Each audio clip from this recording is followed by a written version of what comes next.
Bueno, buenas tardes, bienvenidos, bienvenidas a todos y todas.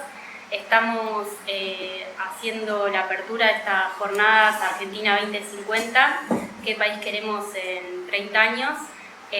Arrancamos con una mesa que ahora voy a presentar a las panelistas, que se llama la organización escolar y la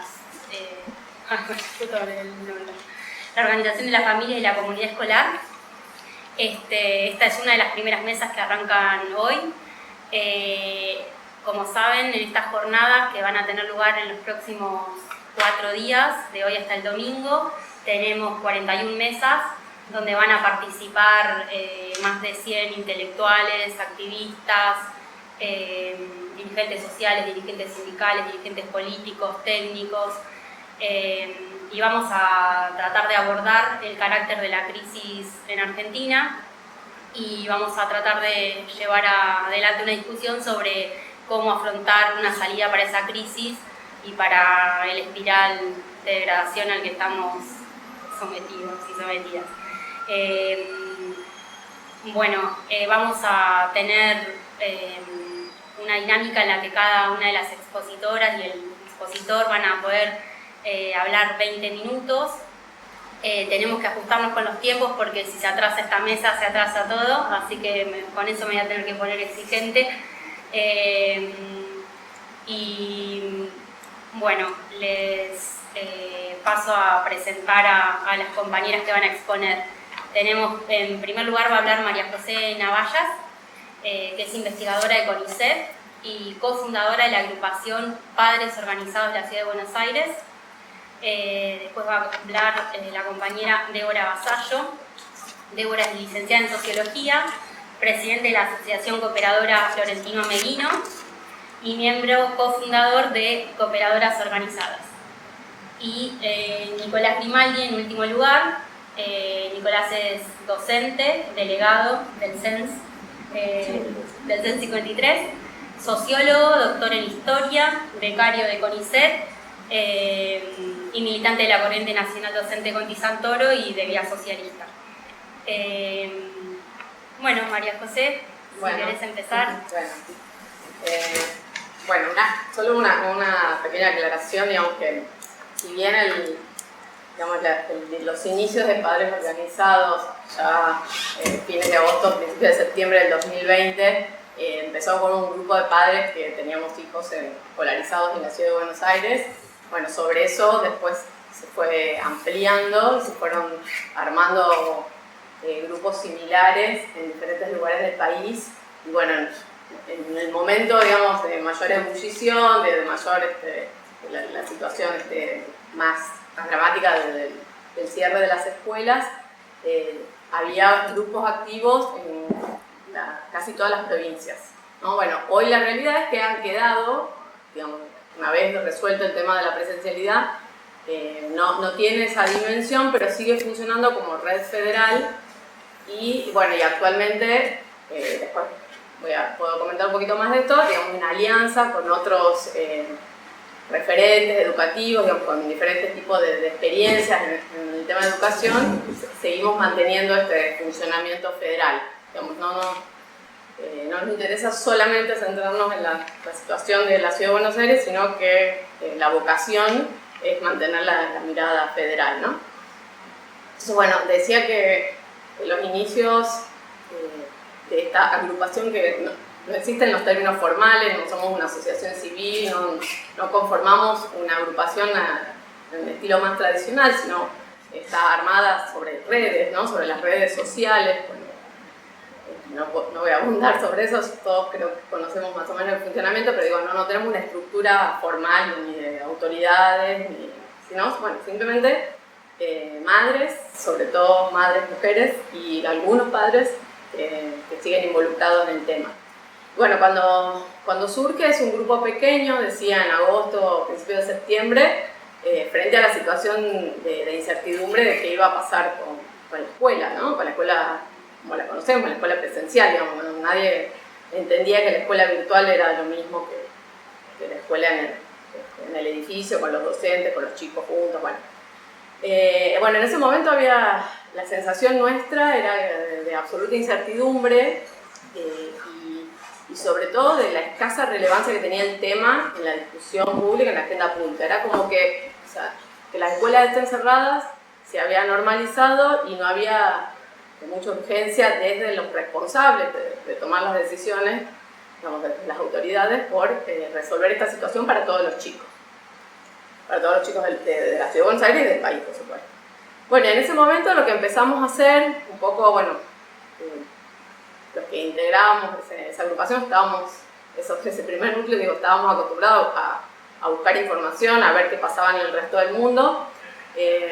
Lo primero que nos dimos cuenta es que en otros países no solo se había gestionado de manera diferente en cuanto a la extensión del cierre, o sea, habían sido cierres más puntuales, más breves, en otras condiciones, es el valor que tiene del acceso a la información pública y que la ciudadanía esté involucrada en las discusiones relevantes y en los datos que ello involucra.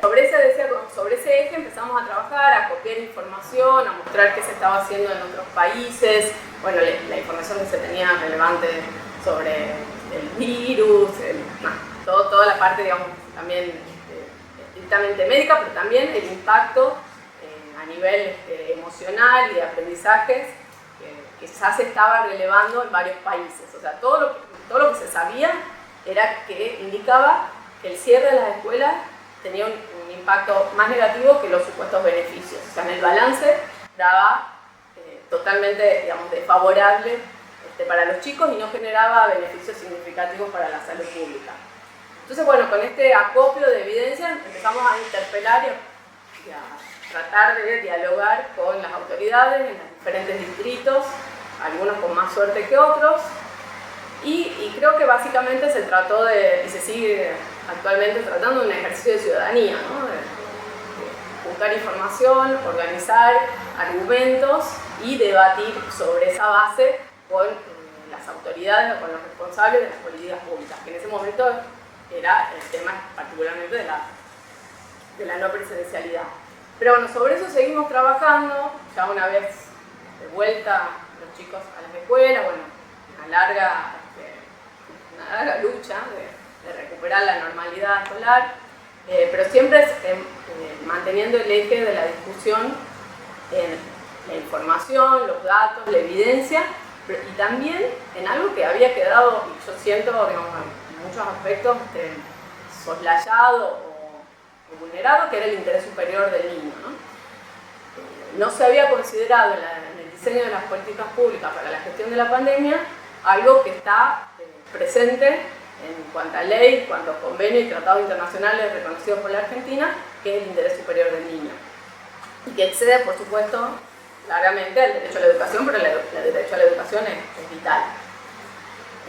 Bueno, decía que, bueno, que mientras nos íbamos involucrando y recabando información, que sobre todo era producida en otros países, la verdad que la Argentina tiene un déficit de generar información para gestionar, para tomar políticas públicas y para mostrárselo a la ciudadanía muy alto, ¿no? Entonces lo que veíamos que el impacto de mantener primero las escuelas cerradas y después, bueno, esta semipresencialidad con todas las restricciones que había, no solo impactaba a nivel de los aprendizajes, se estaban perdiendo aprendizajes y los chicos estaban quedando rezagados, sino también a nivel emocional y psicológico. Y esto además, en el caso, digamos, de nuestro país, impactaba en un escenario previo ya malo, ¿no? ya conocidamente malo en cuanto a lo que revelaban, digamos, las diferentes pruebas estandarizadas que se iban tomando en las evaluaciones, muestran que la Argentina, digamos, ya previo a la pandemia, venía retrocediendo en los estándares o en los niveles que había alcanzado en los niveles educativos. A pesar de que había ampliado la cobertura, que tenemos leyes de avanzada en cuanto a la obligatoriedad, la cantidad de años obligatorios y una ley nacional sancionada en 2006 que si la miramos es una maravilla porque reconoce muchísimas cosas y obliga al Estado a comprometerse en muchos aspectos sensibles de la educación, pero cuando vemos lo que pasa en la realidad, bueno, está hay una brecha muy grande entre lo que dice la ley y lo que el Estado, cuando digo Estado, me refiero a Estado nacional, Estados provinciales, digamos, creo que nadie se salva acá digamos, del incumplimiento de lo que dice esa ley, a nivel presupuestario, a nivel de cobertura, a nivel de formación docente, bueno, muchísimos aspectos centrales. Bueno, decía que entonces, bueno, nos dábamos cuenta que bueno, el impacto no iba a resolverse, digamos, los efectos negativos no se iban a resolver con la vuelta a la presencialidad y la recuperación de la normalidad escolar, sino que la herida que iba a quedar sobre los chicos y sobre las familias iba a ser profunda. Y yo creo que en ese momento, un poco de manera no explícita, nos dábamos cuenta que había que seguir. Entonces, por eso, digamos, al día de hoy seguimos actuando y activamente en las redes y tejiendo, como decía, acuerdos y alianzas con otros actores relevantes del sistema educativo, entre ellos especialistas en educación, o bueno, organizaciones como Argentinos por la Educación, que participamos el año pasado en el Encuentro Nacional de Familias, y todo con la sensación de que el diagnóstico es muy claro. O sea, el diagnóstico de lo mal que está la educación, lo tenemos todos más o menos incorporados. Nadie se jactaría de decir que la educación en la Argentina está bien, pero la disyuntiva es qué hacer, ¿no? O sea, desde el lugar que cada uno le compete. Bueno, nosotros no estamos en el lugar de la toma de decisiones. Entonces, bueno, nuestro aprendizaje, digo, en la pandemia, mostrando información, compartiéndola en redes de la manera que sea lo más, que haya la mayor llegada posible a la ciudadanía, bueno, eso nos dio como una experiencia, una expertise, digamos, para seguir con esto, pero la sensación es que no es suficiente, porque, digamos, replicamos o mostramos muchos datos. Sin ir más lejos, hoy se publicó un informe, ¿no?, sobre la situación de las trayectorias en la primaria, bueno, con resultados realmente muy preocupantes, que no son de todo desconocidos, pero bueno, verlo así bien ya puesto con tanta claridad y contundencia, creo que a nadie deja de impactar. Entonces, uno se pregunta, bueno, ¿qué hacer? Y bueno, la respuesta nuestra es que no hay, digamos, desde el lugar que nos toca a nosotros como ciudadanía, como organización de la sociedad civil, es hablarnos entre nosotros, o sea, buscar que la gente realmente, que no solo los padres, porque no siento que sea solamente un problema que afecte directamente a los que tenemos hijos en edad escolar, ni a los que tenemos hijos en escuela privada o en escuela pública, sino que nos afecta a todos. Digo, es que la demanda sea cada vez más potente, porque si depende solo de la voluntad de los responsables, los tomadores de decisión, la situación va a seguir igual, porque está clarísimo, lo digo en primera persona, ¿no? O sea, me hago cargo de lo que digo, está clarísimo que para la inmensa mayoría de la dirigencia, la educación no es un tema que mueva la aguja para juntar votos, para instalarse en los medios o para tener un papel relevante. Entonces, me parece fundamental participar de los espacios como este, de discusión, de encuentro, de buscar otros interlocutores para, aunque tengamos miradas diferentes en algunos aspectos, pero creo que honestamente tenemos este compromiso y esta demanda, esta sensibilidad con la demanda que es urgente y que no podemos seguir, digamos, soslayando, ¿no? Entonces, bueno, esa es, digamos, más o menos mi idea de lo que quería compartir con ustedes. Bueno, buenísimo. ¿Estás cómoda ahí para pasar la presentación? Bueno, en primer lugar agradecerles la organización de las jornadas, o sea, más allá de este tema en particular, empezar a pensar los problemas, empezar a pensar soluciones en el mediano plazo es un avance. No quedarnos con un análisis coyuntural y en realidad con cuestiones abstractas, sino empezar a pensar qué podemos hacer para poder abordar diferentes problemáticas sociales. En el caso, digamos, del abordaje que yo le voy a dar al tema de la mesa, que es la organización de las familias y la comunidad escolar, es ¿para qué la organización de las familias en la comunidad escolar? En primer lugar, partimos de la pandemia porque en realidad durante el 2020, la última parte de 2020, se produce una emergencia mediática de las familias en torno a la presencialidad. Y se plantea como hecho nuevo la preocupación de las familias por la educación de los chicos.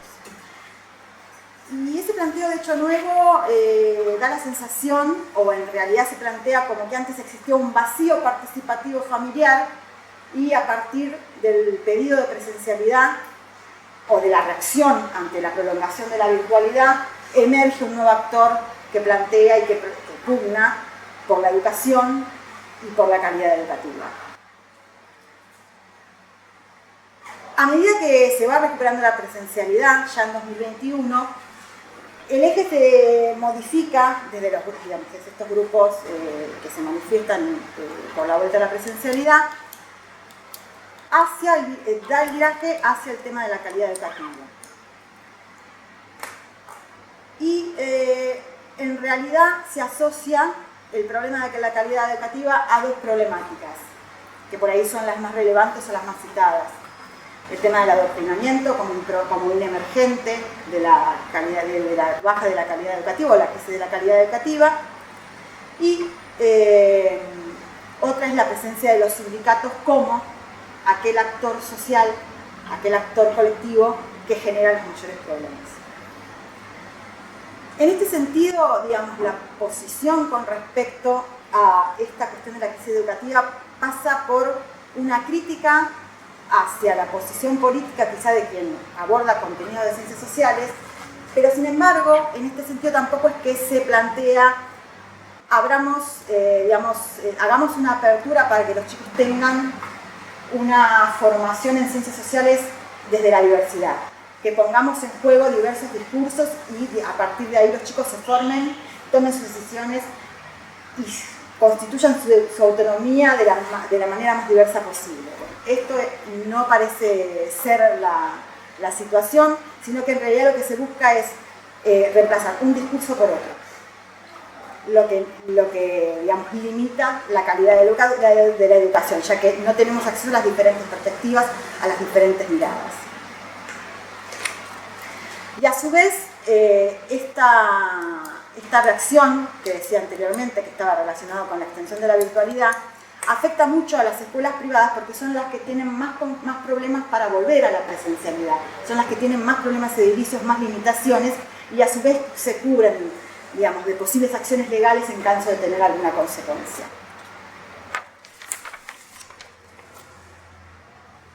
Siempre pensando desde la mirada mediática, desde la forma en que se presentó el tema en los medios no kirchneristas, se planteó este emerger de las familias como una primavera participativa. Las familias quieren empezar a involucrarse en la educación, algo que antes no pasaba. Ahora bien, el tema es que este emerger de las familias se constituye como un espacio de denuncia, no hay apertura al diálogo por fuera de una determinada perspectiva y tampoco hay propuestas superadoras.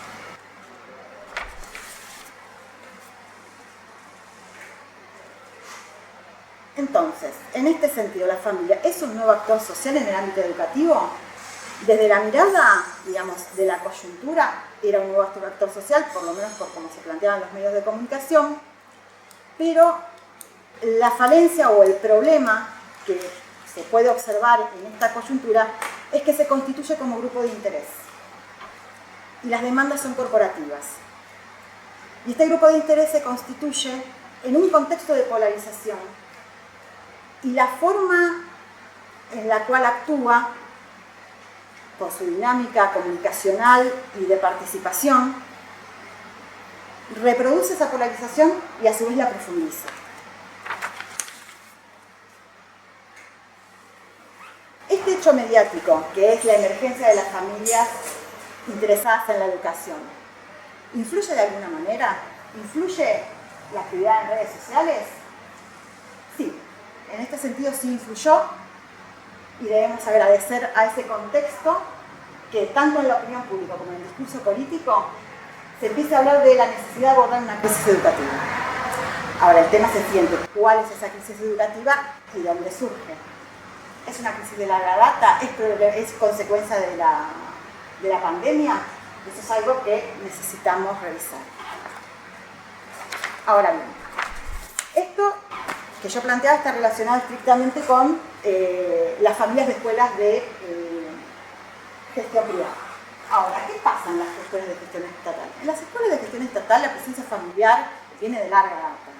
O sea, es una presencia de la comunidad en el ámbito educativo y es una práctica social que fue institucionalizándose gradualmente. Si vamos a lo que es la historia de las cooperadoras escolares, la primera se la ubica en 1816 y el Día del Cooperador Escolar es el 15 de octubre, relacionado a esa fecha, que es cuando se constituye la primera junta comunal para crear una escuela. Más allá, digamos, del episodio del peronismo, que en 1953 cambió la fecha al 8 de octubre como Día del Cooperador Escolar y se nombró a Perón como el primer cooperador. Luego del 55 eso volvió a foja cero. Las cooperadoras escolares que tienen presencia en las escuelas de gestión estatal fueron reconfigurando su rol a partir de las transformaciones que se van dando en la sociedad. Desde un inicio como asistencia social pasa a configurarse como una institución de apoyo económico. Y a partir de la descentralización de la educación, ese apoyo económico comienza a tener, digamos, más fuerza a partir de la transferencia de subsidios. Ahora bien, ¿qué es una cooperadora escolar? Una cooperadora escolar es la organización de la comunidad correspondiente a un establecimiento educativo, puede tener la forma de simple asociación o de asociación civil.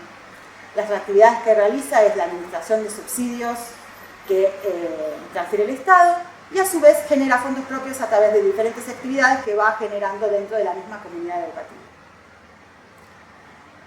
Tiene una base legal, tiene un montón de procedimientos legales a desarrollar para poder llevar adelante ese rol.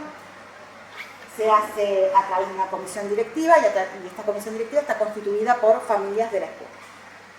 ¿Qué relación existe con la conducción y con los docentes? La cooperadora escolar trabaja codo a codo con conducción y con docentes. Se generan diálogos, se elaboran proyectos y se trabaja para poder llevar a cabo las trayectorias educativas de los chicos. Ahora bien, dentro del ámbito de las cooperadoras escolares, ¿hubo una influencia del hecho mediático de 2020? ¿Hubo una influencia de la actividad en redes sociales? No hubo una influencia, sí lo que pudo generar fue una aceleración en determinados procesos. ¿Por qué motivo? Ya en 2012 se sanciona la Ley Nacional de Cooperadoras Escolares. Esta ley nacional lo que le da es una entidad legal mucho más fuerte, pero la falencia que tiene la Ley de Cooperadoras Escolares a nivel nacional es, por una parte, hacer responsable a la cooperadora del mantenimiento edilicio y de parte de las obras de infraestructura, y por otro lado, plantea la participación de conducciones y docentes dentro de la cooperadora escolar. En ese sentido, desde los cooperadores escolares lo que hacemos observación, o una parte en realidad de los cooperadores escolares, lo que observamos es que existe una serie de representación docente en el caso de que éstas estén constituidas por docentes. ¿Por qué motivo? Porque el argumento por el cual se sanciona esta ley es democratizar la educación para, digamos, profundizar ciertas reformas que se hicieron en la Ley Nacional de Educación, pero como ya la Ley Nacional de Educación está, digamos, ya atribuye a los docentes y a las conducciones determinadas tareas y determinadas competencias dentro de la escuela, también genera un espacio dentro de la cooperadora escolar, sería limitar la participación de las familias. Además, digamos, genera las condiciones como para que sea más fácil que el docente sea parte de la cooperadora y no una familia, que es bastante complicado que se sumen a esta iniciativa. Después, en 2019, tenemos otra reforma. Se crea la Secretaría de Cooperación Educativa dentro del Ministerio de Educación, ya en el gobierno de Alberto Fernández, y por otro lado, dentro del Ministerio de Educación de la ciudad, se genera el FEPEAC, que es una serie de subsidios que lo que buscan es que Conducción con Cooperadora Escolar desarrollen proyectos que generen mejoras en el espacio educativo. Como les decía anteriormente, ya sí, a partir de la pandemia se produce una aceleración en la reforma, no solamente por la cantidad de cambios que se producen, sino por el tipo de cambios que se producen, por la profundidad de los cambios. En 2020 se crea la Dirección de Articulación de la Sociedad Civil dentro del Ministerio de Educación a nivel nacional y posteriormente se genera un espacio específico para cooperadoras escolares. Después, dentro del marco en 2021 del programa Volver a la Escuela, se crea también el programa Cooperar, donde existe transferencia de subsidios estatales hacia las cooperadoras escolares para que garanticen la vuelta a la escuela de los chicos que dejaron la escolaridad durante la pandemia. Otro tema que también va incluido en lo que es 2021 es el tema de que la IGJ genera un estatuto tipo inmodificable para cooperadoras escolares, lo que ya habilita al registro en IGJ de las cooperadoras. Ya después, en 2022, desde el Gobierno Nacional se produce la modificación con la creación de RENACOPES, que es el Registro Nacional de Cooperadoras Escolares, lo que da un marco legal mucho mayor a las cooperadoras. Y el mayor cambio en lo que refiere a la Ciudad de Buenos Aires es la Ley de Cooperadoras Escolares de la ciudad. Ahora bien, en cuanto a lo que es la Ley de Cooperadoras Escolares de la ciudad, si bien tiene muchas cosas muy interesantes, como por ejemplo la determinación de la cooperadora como representante natural de las familias dentro de la comunidad educativa, se incluye en la planificación del proyecto escuela y también se la incluye dentro de lo que son el desarrollo de las normas de convivencia al interior del establecimiento educativo. Tiene algunas falencias también, ya que sigue manteniendo la competencia de mantenimiento de infraestructura dentro de las cooperadoras. Si bien no es exclusivo de la cooperadora, sigue manteniendo la posibilidad de. Ahora bien, ¿por qué me centro dentro de lo que es las escuelas de gestión estatal? En primer lugar, porque el 79% de los establecimientos educativos a nivel nacional son de gestión estatal. Solamente el 21% son de gestión privada. Esto es a nivel nacional, teniendo en cuenta todos los niveles en donde existe la potencialidad de participación familiar. Por eso no tomé las escuelas de adultos ni formación profesional. Por otra parte, si vamos a nivel inicial, tenemos un 77% de establecimientos educativos de gestión estatal y el 64% de estos establecimientos tienen cooperadora escolar. En nivel primario, el 83% de los establecimientos son de gestión estatal y el 71% de estos establecimientos tienen cooperadora escolar. En nivel secundario, el 71% son de gestión estatal y el 51% tienen cooperadora. Ahora bien, pensando en la cooperadora escolar y a partir de el problema, digamos, a abordar dentro de esta mesa. La primera pregunta sería si las cooperadoras escolares o si las familias, en tal caso, somos parte de la comunidad educativa o de la comunidad escolar. Y creo que, digamos, el punto más importante pasa por esta cuestión, porque en realidad la mayor cantidad de conflictos dentro de las escuelas se producen a partir de esta confusión. Tanto desde el Gobierno Nacional como desde el Gobierno de la Ciudad de Buenos Aires se plantea a la participación familiar y a la participación de la cooperadora escolar como miembro integrante de la comunidad educativa. Y para mí, en ese sentido, es un error. Es un error porque generan conflictos, ya que los padres quieren intervenir en aspectos en los que no tienen competencia y a su vez se generan conflictos bastante importantes con los docentes.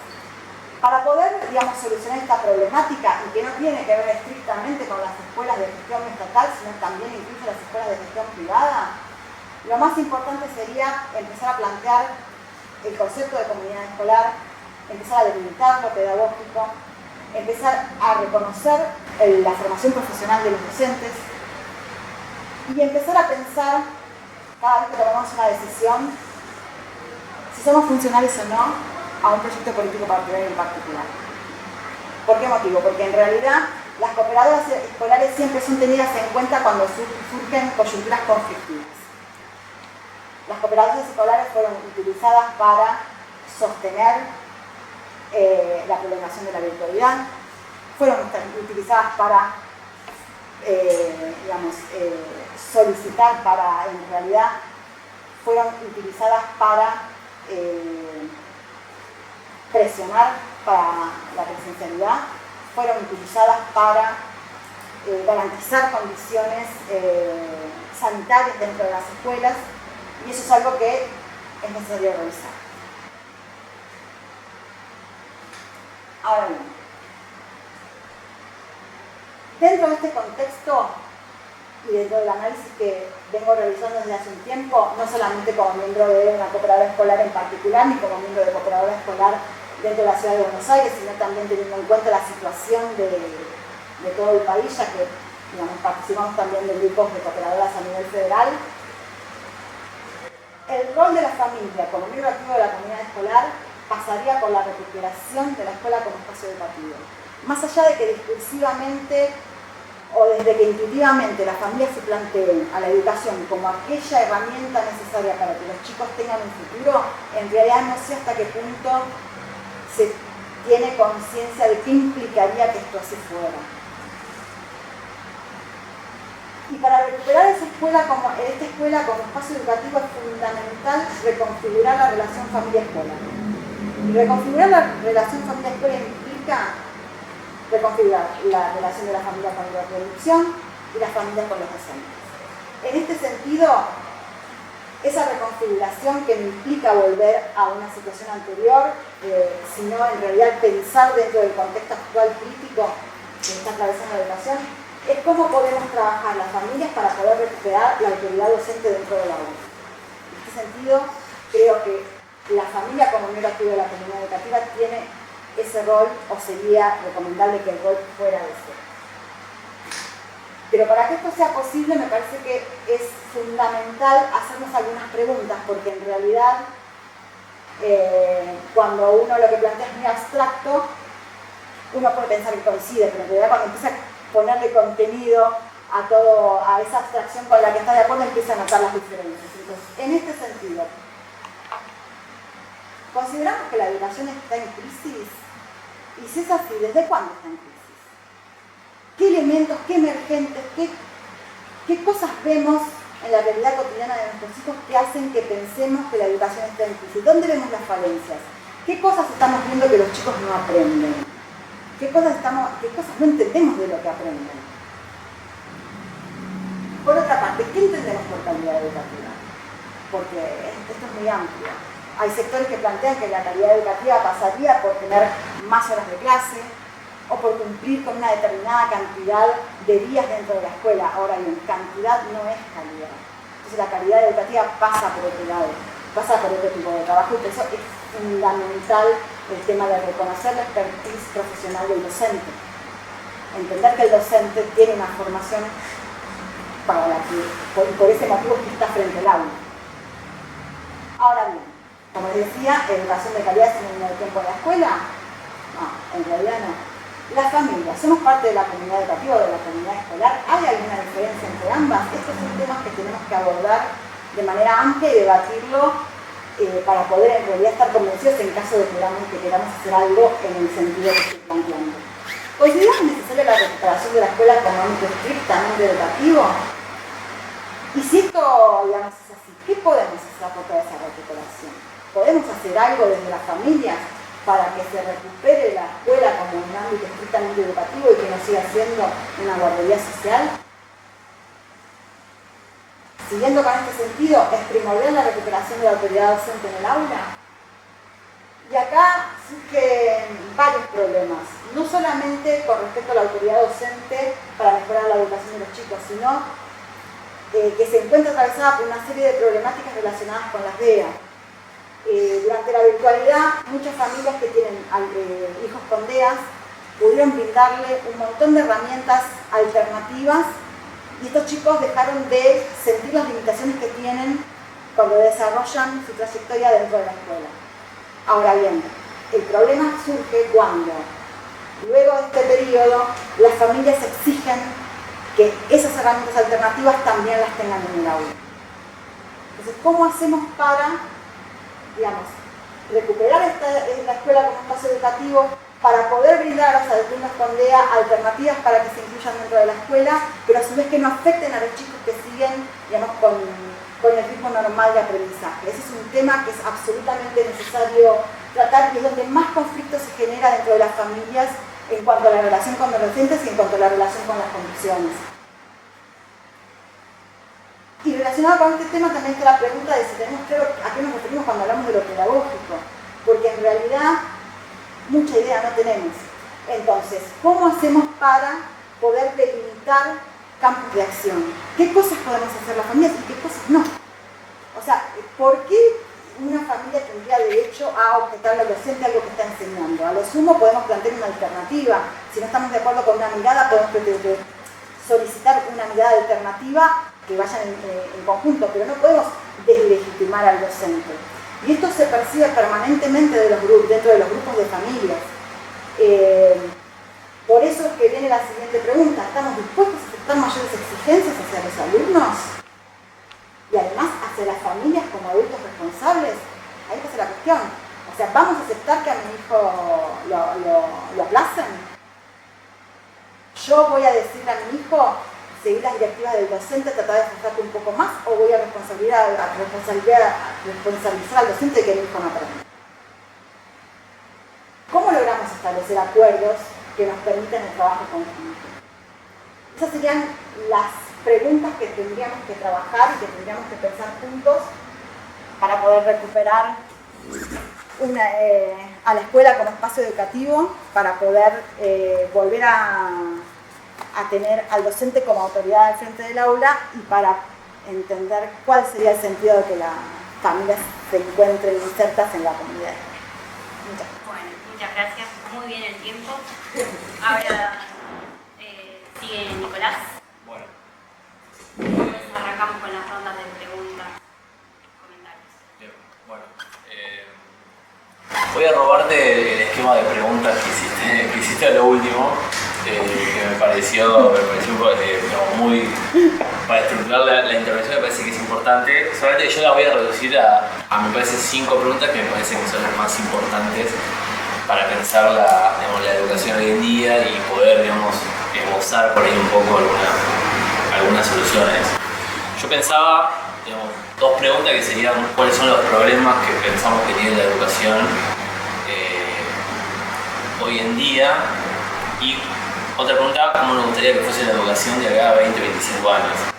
Yo creo que si esas 2 preguntas, todos y todas las que estamos acá presentes, y bueno, si ampliamos al resto de la gente que está viendo las jornadas y al resto de la gente que seguramente esté transitando por la calle, más o menos va a responder lo mismo. Los problemas que tiene la educación es lo que ya sabemos, ¿sí? O sea, la reducción de contenido, las estadísticas que mencionaba recién María José, la aparición de ciertas situaciones que no tienen que ver con la escuela, con la violencia hacia los docentes, los problemas de infraestructuras y todas cuestiones con las cuales estaríamos de acuerdo. Lo veo que si nos preguntásemos más o menos, qué nos gustaría que fuese la educación de acá a 20, 25 años. Una educación de calidad, que de verdad que hay que discutir que es lo que tenemos por calidad, pero más o menos en líneas generales algo se entiende de eso, y sobre todo una educación que no deje a ningún pibe, a ninguna piba afuera, o sea, que no solamente en términos físicos por el hecho de que no puede ir a la escuela, sino por el hecho de que transite la escuela con algún sentido y salga con algún conocimiento que valga la pena de la escuela. Yo creo que por ahí también me parece que estaríamos de acuerdo en esas respuestas. Yo creo que por ahí las diferencias empiezan a surgir cuando empezamos a pensar responsabilidades y soluciones a esos problemas.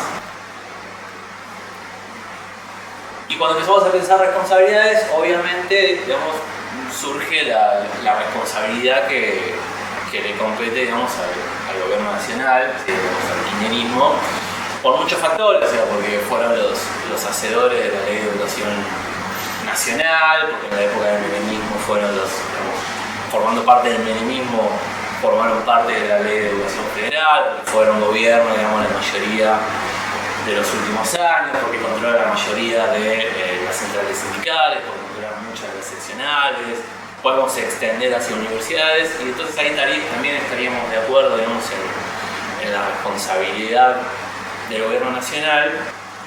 A mí me parece que cuando tenemos que empezar a pensar en las responsabilidades, y algo que creo que lo había dicho María José, que decía, bueno, digamos, en última instancia, digamos, a ningún gobierno le termina importando del todo, digamos, la cuestión de la educación. Al mismo tiempo aparece esta idea de que es un problema que afecta tanto a escuelas públicas como a escuelas privadas, ¿no? O sea, la intervención fue más sobre la escuela privada, puso más sobre la escuela pública, y los problemas que se identificaron fueron bastante similares.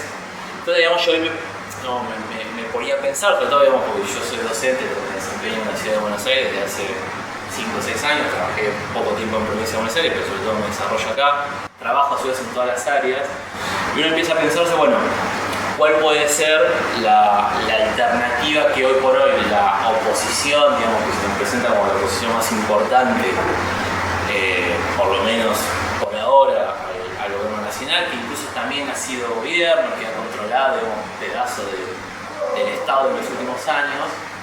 Y uno se pregunta, bueno, ¿cuál es la política que se propone? O sea, ¿cuál es la estrategia que se da, digamos, en términos políticos, digamos, la oposición, sobre todo en el caso del gobierno de Cambiemos?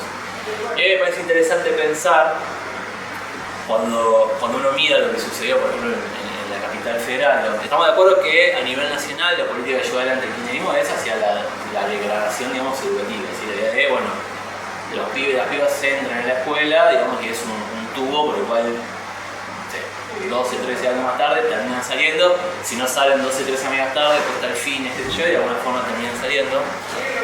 Pero a mí me parece que cuando pensamos eso, digamos, en la propuesta de la oposición y vemos, por ejemplo, lo que sucede en la ciudad de Buenos Aires, encontramos muchos puntos de contacto que muestran que acá estamos frente a una política que va más allá, digamos, de un gobierno o de un partido específico, ¿no?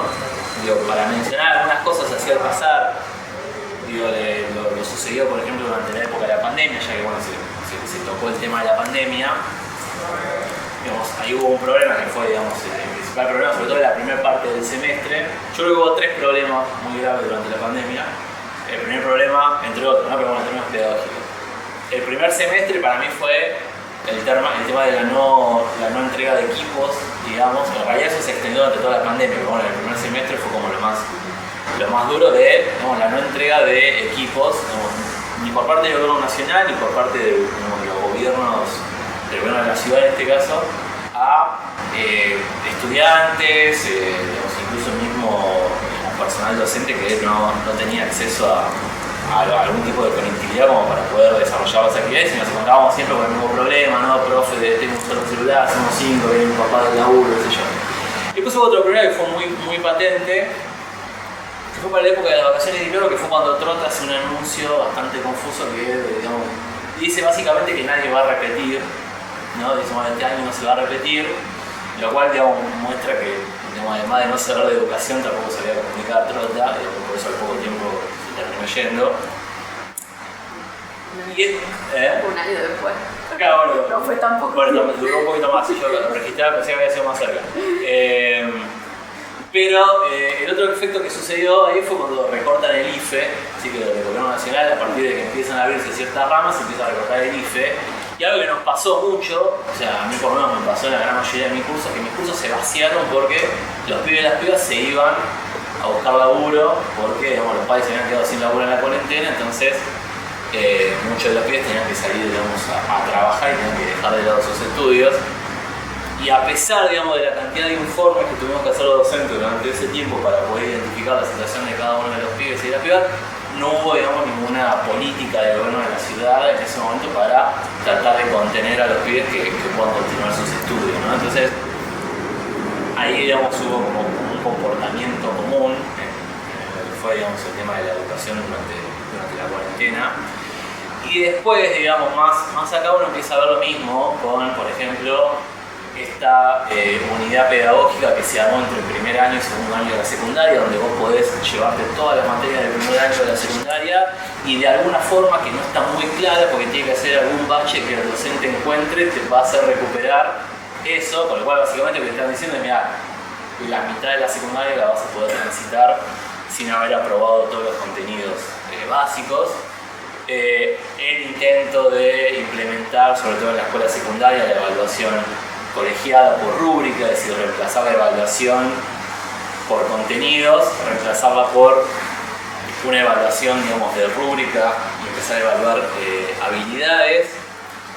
Algo que se habló muy poco, pero que la eliminación de hecho de las jornadas EMI es algo que también tiene un impacto importante. O sea, las jornadas EMI eran espacios en los cuales los docentes podíamos digamos, trabajar distintas estrategias para poder llevar en el auto, poder compartir experiencias, poder, digamos, compartir diagnóstico de los grupos y que eso, digamos, servía, digamos, a la hora de poder mejorar. Esa instancia fue eliminada, digamos, de hecho, por parte del gobierno porque, digamos, al colocarla como algo fuera del gobierno laboral, fuera del horario laboral, digamos, quedaron como instancias que quedaron completamente vaciadas.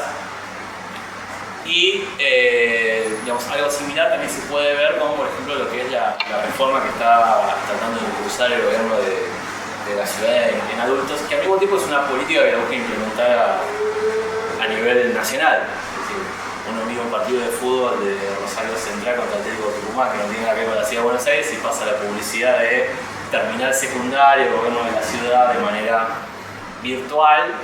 No solamente virtual, sino en la mayoría de los casos, digamos, de manera tutorizada, es decir, no con un docente que da una clase durante 4 o 5 horas, sino con un campus donde los chicos van entrando, van resolviendo actividades.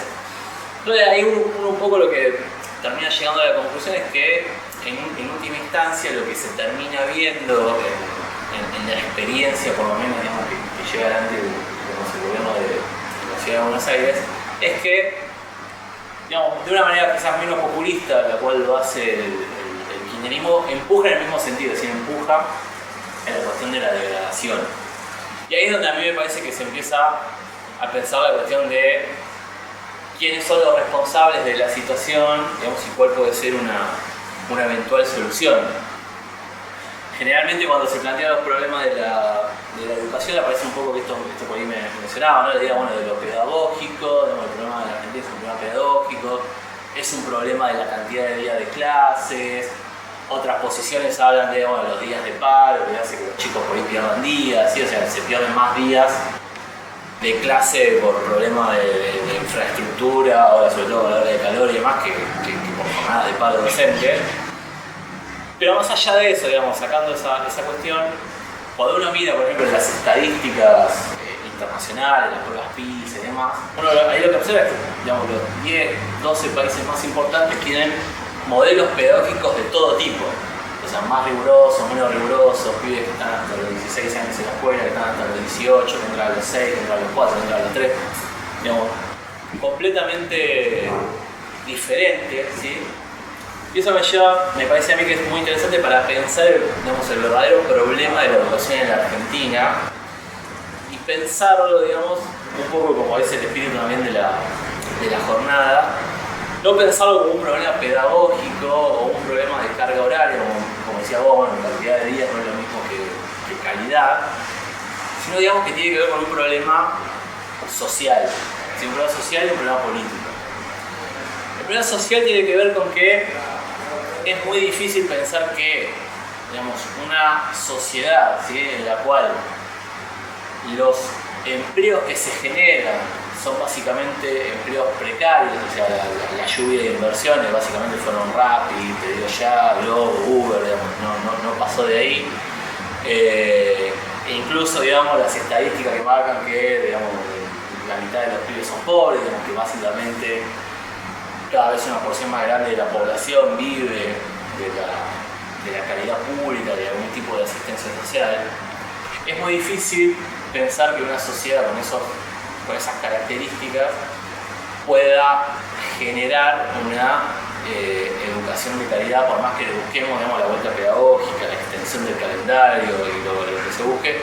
Es muy difícil pensar que una sociedad con esas características necesite una mano de obra, digamos, o una escuela como nos gustaría a todos, es decir, calificada, científica, universal, nacional, es decir, que en todas las escuelas se enseñe lo mismo, no que digamos, cada provincia enseñe lo que va pudiendo enseñar en base a la descentralización educativa.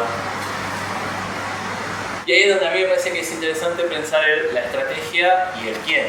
O sea, ¿cuál es la estrategia que nos podemos dar para resolver los problemas de la educación? ¿Y quién es el que puede llevar adelante la resolución de esos problemas? Y acá a lo largo de la jornada, ¿no? Se va a desarrollar algo que es bastante interesante, que es, digamos, la propuesta, digamos, que nosotros desarrollamos, digamos, como guía socialista, que es la idea de acá, digamos, las alternativas que estamos teniendo hoy por hoy, digamos, que nos ofrecen, digamos, la clase dominante, son básicamente dos. O sea, una vía progresista, que básicamente consiste en una sociedad que, digamos, vive de empresarios que buscan algún negocio con el Estado, que ganan un subsidio, digamos, obtener, digamos, una ganancia. O, digamos, la vía liberal, es decir, la idea de tener un país para 15 millones de personas y los 35 que quedan afuera tienen que pelear para tratar de entrar dentro de esos 15 millones de personas. Eso me parece que en realidad hay que pensar en otra alternativa, ¿sí? En la idea de un Estado productivo, o sea, que desarrolle, digamos, que planifique la economía, que pueda desarrollar líneas enteras de producción, digamos, de alta calidad, o sea, lo que tiene que ver con las energías renovables, lo que tiene que ver con la robótica, lo que tiene que ver con la agroindustria, con el litio. Es decir, es como un Estado que desarrolle una economía que necesariamente demande, ¿sí?, una formación, digamos, de una mano, digamos, una población que esté, digamos, verdaderamente calificada para poder llevar adelante esos trabajos, que además eso, digamos, va a evitar otro problema que digamos, se va a desarrollar en otra mesa de la jornada, que va a aparecer la cuestión de la fuga de cerebro, en realidad, digamos, forma a través del CONICET. Bueno, creo que los tres estamos en CONICET, si no entiendo mal, forma una gran cantidad de mano de obra que se termina, digamos, también fugando del país. Entonces esa cuestión también funciona como un elemento para evitar eso. Y ahí aparece la última pregunta que yo quería hacer, que tiene que ver con la idea del sujeto, es decir, ¿quién es el que puede llevar adelante una transformación de ese estilo? Es decir, si nosotros queremos mejorar, digamos, la educación y queremos llegar a una educación como la que todos quisiéramos, tenemos que pensar en otra sociedad. Y pensar en otra sociedad nos empuja a pensar en otro programa, ¿sí? O sea, no en esta, digamos, o el programa progresista o el programa liberal, y al mismo tiempo nos empuja a pensar en otro sujeto, ¿sí? Es decir, no en, digamos, la misma, digamos, clase social, digamos, que hasta ahora ha venido, digamos, devorándose al país, sino una clase social que lleva a la ruina a un país, a su sistema económico y demás. Obviamente va a llevar a la ruina a su educación y a otras esferas de la sociedad. Si hoy tenemos que empezar a pensar en otro sujeto, ¿sí? Un sujeto que no tenga por delante, digamos, la ganancia inmediata o la creación de grandes fortunas, sino que tenga por delante la intención de construir un programa que eleve, digamos, necesariamente la calidad de vida de la gente, su desarrollo productivo y por ende su desarrollo, digamos, educativo. Y esa es un poco la propuesta que nosotros, digamos, desarrollamos como una alternativa hacia este escenario, que me parece que, digamos, en mayor o menor medida, digamos, los tres lo hemos planteado. Bueno, esa era la cuestión. Bueno, también muy bien con el tiempo. Antes de pasar a las preguntas, digo algunas cuestiones que por ahí me quedaron al principio. Todas las mesas, estas 41 mesas que vamos a tener estos días, van a estar grabadas y subidas, así que le permitimos a todo el mundo que si pueden compartir, mirar y demás, genial. Y bueno, estamos bien de tiempo, así que vamos a abrir si hay algunas preguntas, algo para el público, y también si entre ustedes quieren intercambiar alguna idea que haya quedado por ahí, aclarar algo, lo que fuera, también se abre el debate para eso. Bueno, yo en primer lugar agradecerles a los tres, que bueno, a Nico ya lo conozco, así que digamos, se lo digo después, pero sobre todo ustedes dos en participar de este panel, porque me parece que efectivamente es un lugar de encuentro, y sobre todo lo que pensaba, ¿no?, cuando las escuchaba a las dos, es porque efectivamente la pandemia, digamos, y la ventaja que tuvo de alguna manera es cristalizar en mayor medida la crisis del sistema educativo y colocó en primera escena a la familia, digamos, en ese proceso, ¿no? Obviamente no era una participación que es nueva, porque como bien nos trajo, digamos, Débora, bueno, digamos, las asociaciones cooperadoras, el fomento de la participación de las familias, digamos, es algo que es histórico dentro del sistema educativo, ¿no? Pero lo que efectivamente, digamos, la ventaja que tuvo la pandemia fue de cristalizar y consolidar toda una serie de contradicciones que tal vez no son nuevas. Me parece que lo que podría dejarnos, digamos, y en ese sentido les pregunto a las dos, digamos, cómo siguen los distintos procesos organizativos que cada uno está encarando, digamos. Lo que sí hicieron es mostrar, digamos, algo que me parece que sobrevoló un poco todas las intervenciones, que tiene que ver con lo que plantea Nico del sujeto, pero también con la idea de la alianza necesaria de las familias con, digamos, con el resto de la comunidad educativa, ¿no?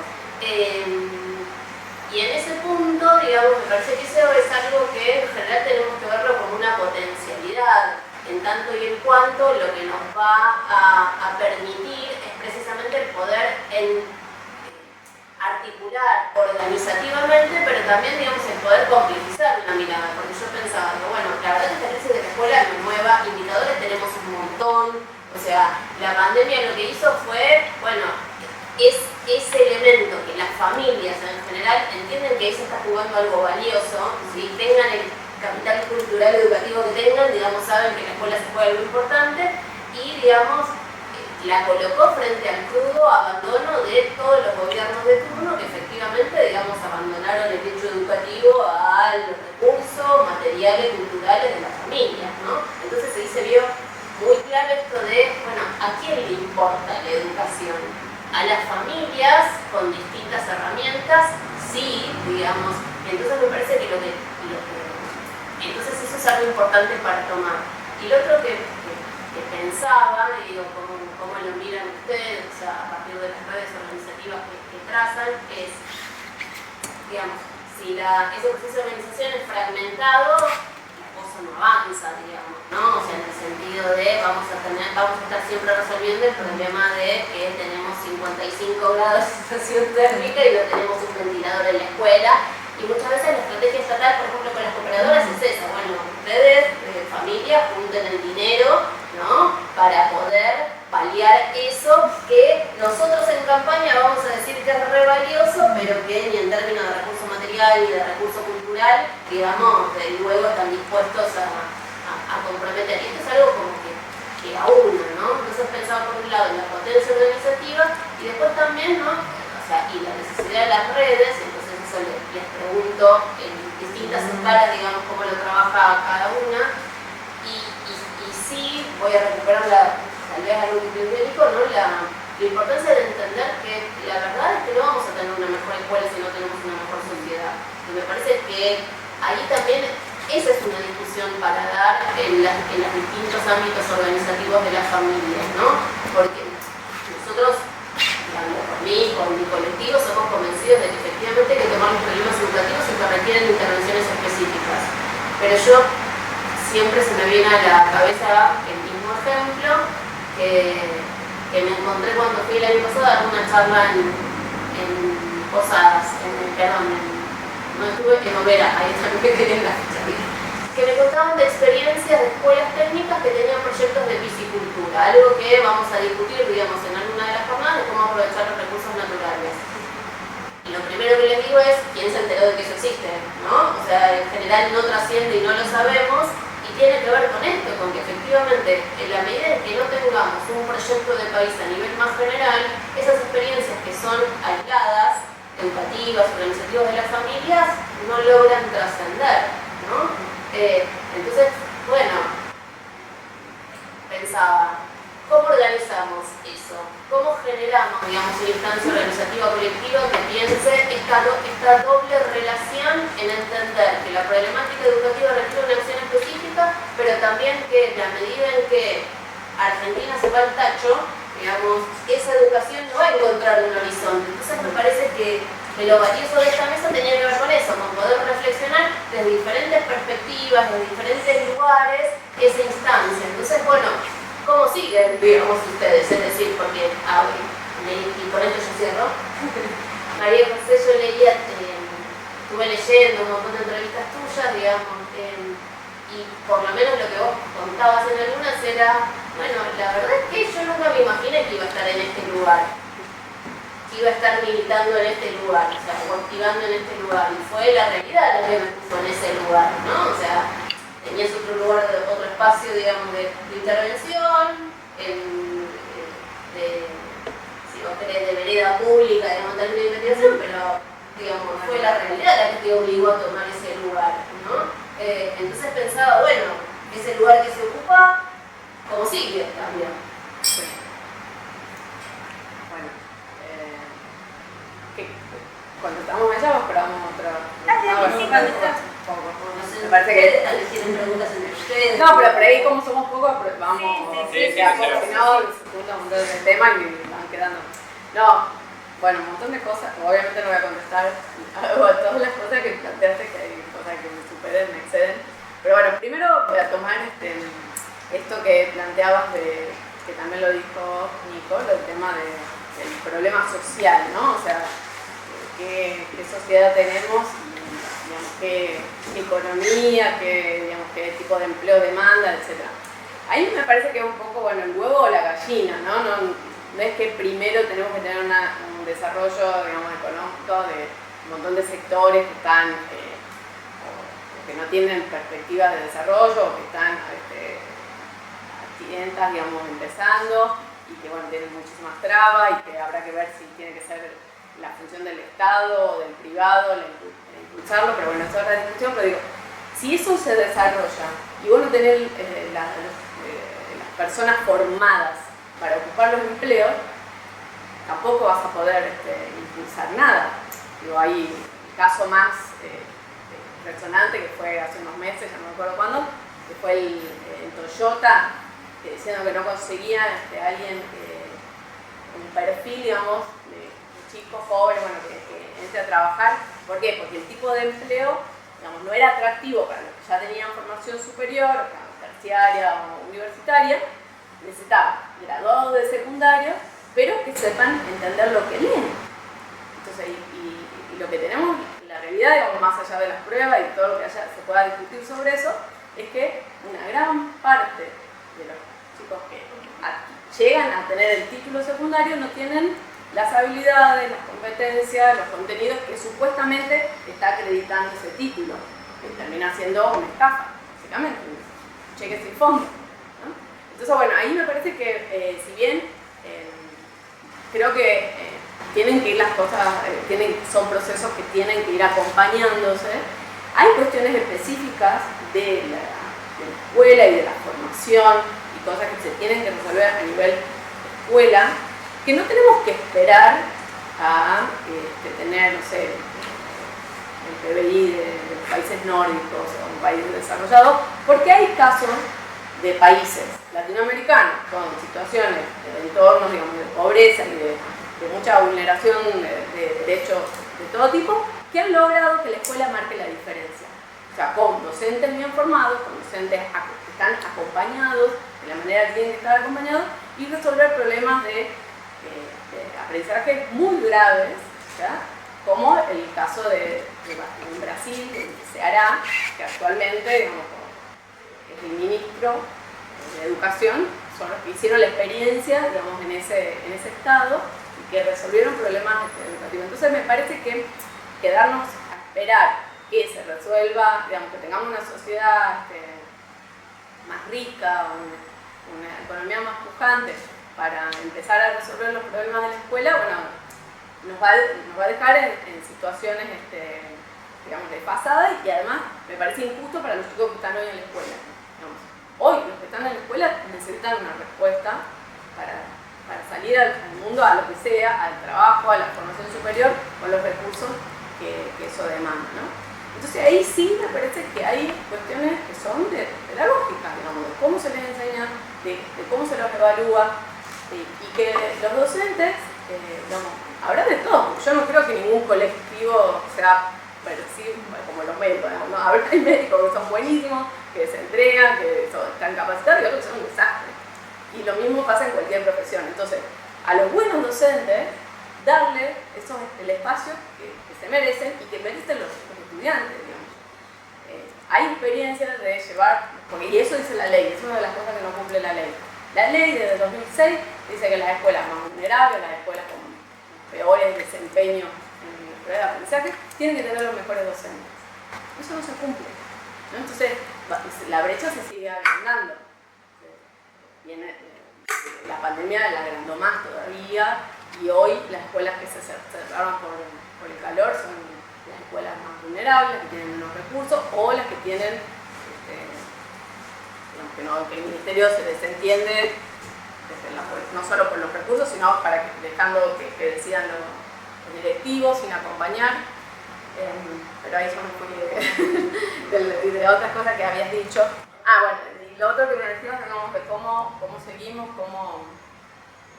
claro, digamos, la experiencia del militar en la pandemia para la vuelta a la presencialidad me puso a mí y a muchos otros en un lugar que no esperábamos, que no habíamos ejercitado previamente de la militancia, y nos enseñó que hay muchas cosas que tienen que si no hay ejercicio de la ciudadanía, si hay abandono de la demanda ciudadana, el Estado hace como que sí. Digamos, las autoridades demuestran algo que supuestamente están haciendo, pero después eso no es real, no se materializa, digamos. Hay muchos, y sin caer en ningún ejemplo partidario ni de gestión, porque la verdad gracias a la red federal, ya tenemos información de muchos distritos que muchas veces pasan desapercibidos o solo llegan a los medios nacionales cuando es un escándalo, cuando hay 3 años de paro docente como en Chubut o San Cruz, pero mientras tanto el desastre ocurre y es algo que habla de las falencias de nuestro sistema democrático, de nuestro sistema político, que es el lugar la realidad del federalismo, ¿no? Y esto quería decirlo para retomar algo que había dicho Nico al principio, ¿no? De los problemas del primer semestre de la pandemia. Un gran problema que es que se tomó todo el territorio de la República Argentina como si fuera un distrito único. Cuando el COVID estaba solamente en la provincia de Buenos Aires, en la ciudad de Buenos Aires y creo que en Chaco. Entonces, eso es un problema, y eso también se vincula con los problemas de la gestión del sistema educativo, ¿no? Porque reforma mediante, digamos, reforma del menemismo y después de la Ley de Educación Nacional, el Ministerio de Educación Nacional no se sabe muy bien qué hace, ¿no? Y una de las cosas que debería hacer, lo dice la ley y no lo hace, es articular la formación docente. Se proliferan los institutos de formación docente y nadie los evalúa. Y también son una estafa para esos estudiantes que se meten a formarse como docentes y no es equivalente la calidad de uno con la del otro. O la formación en la universidad. Bueno, y todo eso después repercute en el aula. Eso es un enorme problema, porque además ahí hay también acuerdos y pactos que no son transparentes, no se sabe. Hay acuerdos con institutos de formación docente que dependen de la iglesia, hay acuerdos que dependen de los sindicatos, y el Estado abandona, porque eso es abandono. Porque eso es lo que marca la ley, que debería ejercer la potestad sobre el control de la formación docente. Sin buenos docentes, buenos docentes en cuanto a la formación, y sin una carrera docente que los jerarquice, como decía Débora también, porque no solo se trata de que los padres respetemos a los docentes como la figura emblemática, ¿no? que todos recordamos históricamente, sino que el Estado los jerarquice con una buena carrera docente que los estimule a ser cada vez mejores y los estimule en todo sentido, no solamente monetario, sino también, digamos, qué significa ejercer la docencia en el día a día, ¿no? Bueno, eso es lo que, no sé si me olvidé algunas cosas importantes, pero esas son las cosas que se me ocurren a partir de lo que hemos comentado. Pero me decían, ¿cómo seríamos nosotros? Bueno, no, dijimos, les había dicho que teníamos como alianzas con gente, digamos, que viene trabajando en la educación, ya especialistas en diferentes cuestiones, y puntualmente ahora lo que estamos haciendo para bajar a tierra estas cosas generales es un relevamiento del cumplimiento efectivo del calendario escolar en todas las jurisdicciones, en todo el país. Estamos terminando de elaborar cartillas sobre todo para la primaria, para que las familias puedan no acompañar la educación, porque entendemos que es la responsabilidad de la escuela, pero sí que puedan darse cuenta si los chicos están más o menos en el nivel que deberían estar de acuerdo a las currículas aprobadas por el gobierno. Entonces, en primer grado termina sabiendo una X cantidad de contenidos, sí o no, pero puestos en lenguaje que podamos entenderlo todo, y lo digo habiendo leído currículos que son una cosa espantosa, cientos de páginas que están hechas, creo, para que nadie les lea, o sea, están hechas por los expertos, ¿no? Por las grandes cabezas de la pedagogía, y después no les lee nadie, no les entiende la familia, no les entiende los docentes. Entonces, bueno, bajar esa información, que tendría que ser información, hablando del acceso a la información pública, información manejable para las familias, para que puedan involucrarse y demandar en los casos que no están siendo cumplidos ese contrato, ¿no? El contrato que vincula a familias con la escuela. Y bueno, y empezando a diseñar una campaña para interpelar, digamos, mover, digamos, masa crítica e interpelar a los que se postulen como candidatos a nivel provincial y a nivel nacional. Y bueno, eso estamos haciendo. Bueno, en mi caso, también como en el caso de Majo, yo también estoy en un lugar que no esperaba. En realidad, en 2018 me empecé a cuestionar por qué seguir trabajando ad honorem en la UBA, por qué estar en el CEI ad honorem, y me preguntaron, mira, hace falta alguien en la cooperadora que tenga ganas de ser presidente, que se va a tener que hacer cargo de algunas cuestiones, y como estaba en esa disyuntiva, dije, bueno, ad honorem va a ser, vengo trabajando ad honorem, más allá de mi trabajo que me da ingreso monetario, que voy a probar. Y bueno, acá estoy. Así que estoy en un lugar que no esperaba. En un primer momento con una perspectiva que a partir de la convivencia en la escuela, con conducciones, con docentes, se fue transformando. En cuanto a lo que es la organización de las cooperadoras, por el momento no estamos trabajando el tema de la cuestión de la relación familia-escuela. En realidad es la primera vez que presento esto que vengo pensando hace rato y que en realidad me terminó de cerrar cuando vi el tema que convocaba la mesa, porque como uno, digamos, en realidad entiende las cosas a partir de la costumbre y de lo que le van diciendo, y a veces uno no piensa profundamente, en realidad para mí siempre era comunidad educativa. Y cuando leí comunidad escolar es como que se me acomodó todo en la cabeza, y todo ese malestar que venía sintiendo y estos conflictos que venía observando terminaron de cobrar sentido, y pude empezar a entender cuál era el problema, si es que estoy, digamos, en una evaluación correcta. Por el momento, seguir organizándonos como cooperadoras que no sean funcionarios en ningún partido político. O sea, las cooperadoras escolares hasta 2020 mayoritariamente fueron funcionarios al kirchnerismo.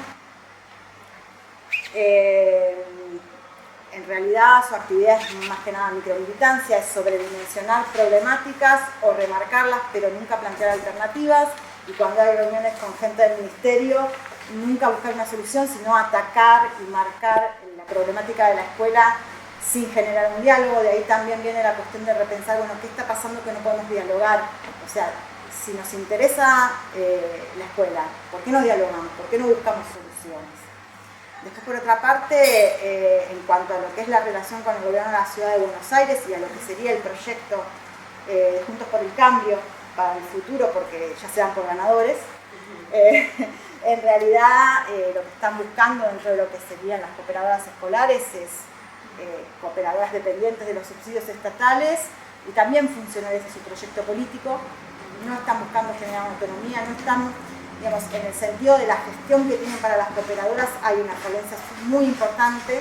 El Ministerio tiene asesores de cooperadoras y las asesora en cuestiones administrativo-contables. Bueno, o sea, a mí me parece que el rol en ese sentido tendría que ser el asesorar, no el asesorar, sino el acompañar en la construcción de esa relación de la cooperadora con la conducción de esa relación con los docentes, sino que en realidad lo que está sucediendo es que están aprovechando los problemas por ahí de comunicación para generar una grieta aún mayor.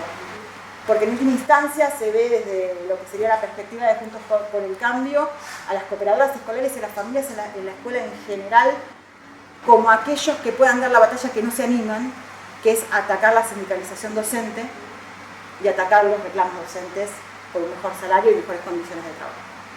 Entonces, en ese sentido, es algo que estamos tratando de construir, pero es complejo porque está muy polarizada la situación. Y en primer lugar, digamos, la idea es poder seguir apoyándonos para organizarnos de manera más efectiva en términos administrativos contables, ahí, digamos, manejarnos mucho más fácil y dedicar más tiempo a lo que es la relación con docentes y conducción. En mi caso particular y en otras cooperadoras escolares también, sí venimos trabajando eso, venimos trabajando la relación con las conducciones y con los docentes y venimos trabajando el tema de poder justamente generar esa apertura de la escuela hacia la familia y empezar a establecer esos lazos de comunicación. Cuando no hay comunicación entre familia y docente o inclusive entre las mismas familias, el otro es un objeto y el otro es atacable. Es lo mismo que las redes sociales. En las redes sociales es como que se desata el monstruo y uno por ahí dice cosas que en realidad si las repensara mejor, si tuviera la persona enfrente, no las diría de esa forma y se abriría un poco más al diálogo. Bueno, en ese sentido venimos trabajando eso. O sea, empezar a vernos cara a cara, empezar a plantearnos las necesidades, empezar a entender cómo es el trabajo del docente en el aula, empezar a entender cuáles son las necesidades de los docentes y en ese sentido después empezar a trabajar en conjunto. Lo que tiene, digamos, de positivo la cuestión de la cooperadora escolar, y es que es la que maneja los recursos dinerarios para eso, que justamente genera las condiciones de posibilidad para eso y se puede trabajar en proyectos conjuntos. Y eso te permite tener una relación con los docentes de otra calidad, una relación no solamente en el término de los proyectos, sino una relación humana diferente, y eso después se va viendo reflejado en cómo se relacionan las familias en su conjunto con los docentes de grado y cómo a su vez estas familias acompañan la educación de sus hijos sin demonizar al docente.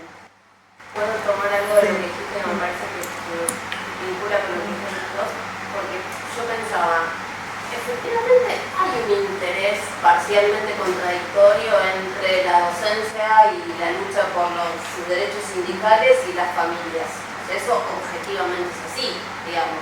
¿Qué quiero decir con esto? Porque cuando las y los docentes hacen paro por mejorar su salario o por las condiciones de infraestructura, eso, digamos, las familias, digamos, hay que tener un nivel de conciencia, de organización como muy grande como para decir, bueno, puedo tener el interés general, pero me descajetás la vida, porque yo mañana tengo que ir a trabajar y tengo que ver, y bueno, digamos, ¿qué hago con los chicos y las chicas? O sea, esa contradicción existe. Lo que pasa es que me parece que precisamente el desafío tiene que ver con poder pensar cómo se articulan esos dos intereses que, digamos, en apariencia son contradictorios en un mismo, digamos, en una misma defensa del sistema educativo, que obviamente yo acuerdo con lo que vos planteás, María José, no me voy a sentar a esperar a que se mejore toda la economía y entonces ahí tal vez me pondré a pensar qué hago con la escuela, ¿sí? Son procesos que tienen que ir de la mano. Lo que yo quería marcar de alguna manera es esto, que lo que tenemos que ver es que los indicadores educativos que tenemos en realidad coinciden mágicamente con un montón de indicadores sociales, y 7 de cada 10 chicas y chicos no comprenden lo que leen cuando llega el último grado de la primaria y sabés que 7 de cada 10 chicas y chicos son pobres y que tenés 3,5 millones de desocupados, en realidad ahí está la agenda. ¿Por qué no le interesa al personal político la defensa de la educación? Bueno, porque en realidad, digamos, pienso la escuela como un espacio de contención y de guardería y no tanto como el desarrollo de las potencias educativas que todos querríamos. Sí, igual te digo eso, digamos, cuando abren los indicadores y cruzan por los diferentes terciles, tampoco los chicos No, eso ni hablar. Digamos, por supuesto que impacta más, pero impacta por diferentes razones, digamos, no solamente porque vengan de entornos, digamos, más vulnerables, sino porque van a escuelas peores, o tienen docentes que... Pensá qué pasa en la universidad. La universidad llega una fracción social, digamos, acomodada, clase obrera en blanco, clase media, digamos, hijos de empresarios burgueses, y en realidad, ¿qué pasa después? Arrancan 10 la universidad y, digamos, 6 se quedaron en el camino en el primer año y uno llegó a recibirse. Esos son los indicadores, con lo cual muestran esto que vos decís. Sí, efectivamente la crisis educativa, digamos, atraviesa todos los sistemas. También atraviesa la formación docente. Me parece que el problema es pensar que eso no es así, ¿no? Y ahí sí lo tomo. Muchas veces es una defensa de la formación docente como si, bueno, fuera maravillosa y estuviera en un universo paralelo. Y no es así, digamos, porque los que egresaron de la escuela secundaria ahora, luego, digamos, ponen un profesorado y tienen los mismos problemas. Entonces, me parece que el desafío tiene que ver con eso, con poder pensar cómo vos unís esa fisura. Por eso yo planteaba, digamos, la idea de lo colectivo, la lucha colectiva y poder entender, bueno, que en realidad estas dos cosas se van a acomodar y caminar en paralelo, ¿sí? Cuando tengamos un proyecto de país y tengamos un proyecto educativo. Sí. Y ahí tal vez empezaremos a unir esa fisura entre ese interés contradictorio de familias y docentes, porque yo pensaba, a mí lo que vos contás de la planilla me parece que está bárbaro, pero que operen determinada fracción, si vos querés, de familias que pueden hacer eso. Porque de evaluar los contenidos. No, porque, perdón, la idea es una cosa muy simple. Te doy un ejemplo. Terminó primer grado, tu hijo debería poder hacer la lista del súper. Ese tipo de ejercicios se propone. Claro, pero muchas veces la familia tampoco puede hacer la lista del súper. Igual te quiero decir una cosa. Igual, o sea, esa es mi idea, porque esto lo conversamos adentro. Bueno, hay familias, probablemente lo que vos decís, porque no hay analfabetos, ¿no? De familias que no puedan verificar eso o que no puedan ejercer ese rol. Pero a mí me preocupa más, perdón, Son inmigrantes. también. Pero ¿sabías a mí que me preocupa más la clase media? Que cree que tiene resuelto el tema, digamos que, viste estamos recontra conocidas esas encuestas que te preguntan, ¿cómo está la educación en el país? El 80% dice pésimo. ¿Cómo te consideras la escuela de tus hijos? El 80% dice bárbara. Entonces, hay algo que no está ahí, no coincide. Entonces, yo creo que de lo que se trata, fundamentalmente, es de sensibilizar a ese sector, digamos, de sociedad que cree que tiene resuelto, que, digamos, que a él no lo afecta, porque eligió una buena escuela o porque, digamos, por supuesto que yo me preocupé por elegir una buena escuela, creo que todos que elegimos la mejor escuela que está a nuestro alcance para nuestros hijos. Pero asumir que esa escuela también tiene problemas, ¿sí? Aunque pague, aunque aparezca todo bonito, digamos, que también tiene problemas, es clave, digamos. Y además, entender que aunque a tu hijo le vaya bien, digamos, se va a criar, va a estar en una sociedad cada vez más fragmentada, más pauperizada, digamos, con niveles de marginalidad crecientes, y que lo que va a terminar haciendo es irse. O sea, nadie desea, digamos, partir la familia, que tus hijos se vayan el día de mañana. Entonces me parece que hay como varias maneras de llegar, ¿no? Y de sensibilizar. Y por eso, digamos, una parte importante tiene que ver con que uno vea qué está pasando con los aprendizajes de tus hijos. Porque la realidad es que nosotros nos encontramos a fin de año con boletines, que ahora ya ni siquiera los imprimen, lo dejaron de la pandemia, que te pintan que está todo bien y vos después te das como que, bueno, no está todo bien. Y a mí me pasó con mi hijo en el secundario en la escuela privada. ¿entendés? De ver trabajos entregados y aprobados sin correcciones, que tienen muchísimos problemas de redacción. Entonces, a mí me descolocó y me hizo pensar cuántas veces pasa algo así y nosotros no nos enteramos porque nos quedamos solamente con la nota que aparece en el boletín. No estás mirando ya las carpetas, no estás mirando, digamos, el proceso de aprendizaje, sino simplemente vas y ves la nota que aparece en el boletín. Entonces, bueno, eso. Algo que es muy impactante es pensaba un ejercicio que hizo mi marido, que es docente, con chicos de tercer año del secundario de Capital. Sí. Les dijo, bueno chicos, hablando de la relación educativa, ustedes saben que las pruebas muestran que 4 de cada 10 no pueden hacer una regla de 3 simple. Sí. ¿Quién me hace una regla de 3 simple acá? No sabía de qué le hablaba. Cri. Y era es una escuela de Ciudad de Buenos Aires, bien, estatal, Sí, digamos, pero... Y yo pensaba, curricularmente, esto hace, en la década del 40, la década del 30, era algo que vos tenés que aprender en tercer grado de la primaria, Claro. y te traen, bueno, mi abuela ahora no, pobre digamos, pero mi abuela te hace una regla de 3 simple y yo lo hizo hasta tercer grado de la primaria, ¿no? Entonces sí pensaba cantidad, que lo asociamos con calidad y que efectivamente, digamos, el proceso profundo que está detrás es otro, ¿no? Sí, incluso trayendo el ejemplo que dijiste de Toyota, yo investigué mucho industria automotriz, industria automotriz y la formación de la fuerza de trabajo de las fábricas automotrices históricamente. Y vos de que Toyota considera gente que pudiera leer, y una cosa interesante, si uno se pone a ver, por ejemplo, específicamente qué pasó con las escuelas técnicas, digo, abonando lo que está planteando Romina, de que no porque haya que esperar a que pase eso para después, digamos, para que mejore el país para poder ocuparse de la educación, no, obviamente. La educación tiene que formar parte de esa preocupación y sobre todo de pensar soluciones. Pero a ver, lo evidente que es cómo se fueron degradando y cerrando las escuelas técnicas en relación a cómo fue evolucionando la economía y sobre todo, digamos, en particular la industria en la Argentina, es algo, digamos, que no deja lugar a dudas de cómo, digamos, la crisis en la que se va sumergiendo la economía argentina va evidentemente repercutiendo en la educación. O sea, las escuelas técnicas, las automotrices antes tenían sus propias escuelas técnicas privadas, pero eran muy buenas. Y al lado de toda fábrica automotriz había una escuela técnica. Entonces los chicos egresaban de ahí iban a trabajar a la fábrica.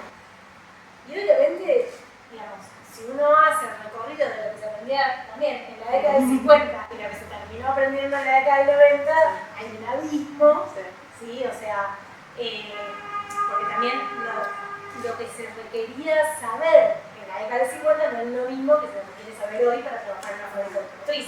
Hoy Toyota necesita gente que sepa leer y escribir. Antes necesitaban gente que supiera física, química, matemática, digamos, con otro conocimiento, porque obviamente la máquina y todo es otra cosa.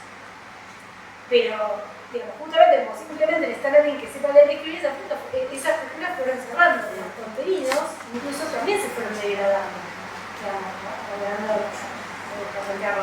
Entonces, en la medida en que, y ahí está Toyota, y de las fábricas que había, quedaron muy pocas, que también emplean menos gente que antes, porque la producción cambió, porque se produce mucho afuera, etcétera. Y la fábrica requiere obviamente solamente operarios, no requiere, por ejemplo, ingenieros o gente que esté pensando en, digamos, que necesite otras calificaciones. Eso en Argentina no se requiere en estas fábricas. Entonces, en la medida en que la economía no esté demandando eso, digamos, ¿por qué el Estado va a estar invirtiendo en algo que, digamos, nadie necesita? Sí, Digamos, ¿no? Entonces, No sé si nadie necesita, de todas maneras hay algo importante. Las fábricas no solo ya no requieren de egresados de las escuelas técnicas que respaldaban, aun cuando fueran estatales porque las respaldaban, sino que tampoco tienen el Departamento de Investigación y Desarrollo. Claro. Y no tienen el Departamento de Investigación y Desarrollo porque ciertas expectativas que tenían que ver con lo productivo, que incluyera también investigación y desarrollo local, desaparecieron. Eso también es importante. Exacto, eso voy, está requiriendo una fuerza de trabajo más calificada. Tenemos más que sepa leer y escribir. Igualmente, Ni está promoviendo sectores en donde ya no son una mano de obra más calificada, sino egresados de nuestras universidades pudieran aportar en investigación y desarrollo aquí. Bueno, eso tiene importancia porque sí se podría tranquilamente mejorar las condiciones de requerimientos de producción si se hiciera investigación y desarrollo, y ahí sí necesitaría gente calificada para pensar en equipo algunas alternativas, pero no es aquí que se considera esa posibilidad. Y la gente que está formada para poder lograrlo trabaja a distancia, no necesariamente se tiene que ir del país, pero trabaja a distancia en condiciones de presente precarización, en donde, bueno, ya ni siquiera necesitan, digamos, las universidades son no lugares y las empresas y los departamentos de investigación y desarrollo se transnacionalizaron y aunque usen determinado mano de obra, know-how de profesionales o lo que quieras, están en un lugar que no es el lugar nacional, digamos, no estoy hablando de nacionalismo, pero no sé si se entiende lo que estoy diciendo. Sí. una cosita que sí, quisiera... un segundito. Lo que estaba diciendo recién la compañera, bueno, se puede seguir discutiendo en un montón de mesas, es súper interesante. Ahora les iba a dar como 2 minutitos para cerrar. Igual me dieron hasta y cuarto, pero Hasta y cuarto, sí, Yo lo que quería plantear con respecto al caso Toyota, más allá de que sea medio disruptivo con lo que estamos charlando, o sea, en realidad también ahí habría que ver cuál fue el rol del ESMATA en el filtro de las personas que se presentaron a los puestos de trabajo. Digamos que ahí hay una presencia muy fuerte de los sindicatos y existe comisión de revisión del convenio colectivo de trabajo, hay interpretación, tenemos un trabajo muy codo a codo con las empresas y hay un filtro ideológico de aquellos que se postulan para los puestos de trabajo. Entonces habría que ver, y aparte solo fue el caso de Toyota, si no tendría que haber casos en todas las industrias automotrices.